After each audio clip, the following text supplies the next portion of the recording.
Today I'm showing you the reciprocating saw. The reciprocating saw is just that. It's a saw with a motor that has a blade that goes in the end here on the drive. And actually what it does is just articulates. It goes in and out. And that's all it does is reciprocates. The full name on that thing is reciprocating saw, sometimes called a recip saw. And this one particular one right here, you can see it has written on it, Sawzall, and this is by the Milwaukee company, and they've created their own little band. So you'll hear a lot of people call it a Sawzall, and that's the way I first learned it. So let's talk about some of the basic parts. I'm gonna start with this dewalt.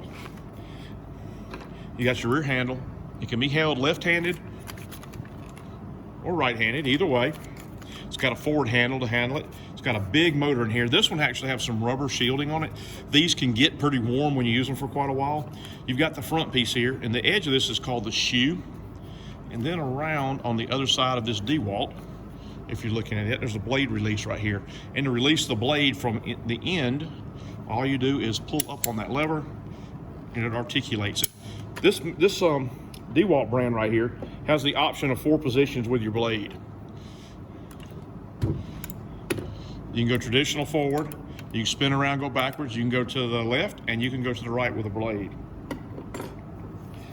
Got a trigger. We've got our cord. And that's pretty much it for the basic reciprocating saw. Now something a little different on this Milwaukee one here. You'll notice the end on it's different. The shoe on here has articulates, it's a little bit different. The dewalt model was completely fixed. If you look right here, there's a little ring right here that slips and turns. It actually turns, and you can hear it popping back and forth. So what you gotta do is reach with one hand, turn it, hold it, take your blade, place it in the end, and there's a little groove right there, little bitty groove, and then let it back, give it a jiggle, and you know that it's stuck in. And all that blade is going to do is just go in and out. Now these are not precise tools at all. We mostly use these for demolition. In fact, they're the best thing in the world for tearing things apart. Now there's another company that makes them, the Makita company, and their end is very similar to this. You'll run into them, but it just articulates about a quarter of a turn, and it'll actually catch that when you get ready to push the blade, when you push it in, it actually pops the ring lock. So let's talk about blades for a second. A couple basic, you've got wood, basically wood and metal blades, and a combination thereof. This one right here, this blue one, it says Irwin on it. It's actually a metal blade. If you look really close, it has very small teeth on it, right through here. And it's a sort of aggressive metal cutting blade, and it's not really designed to cut wood.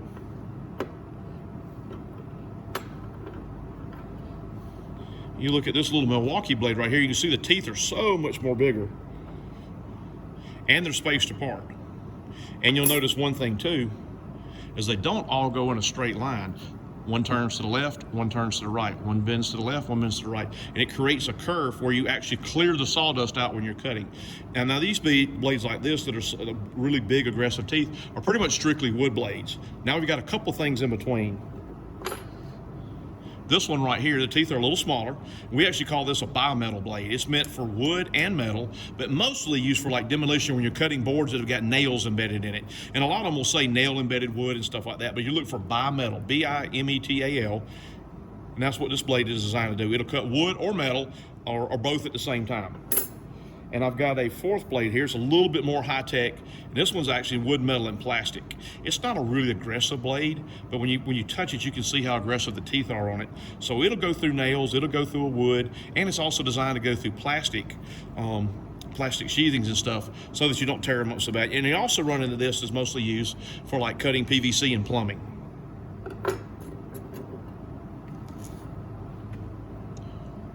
That's introducing you to the reciprocating saw.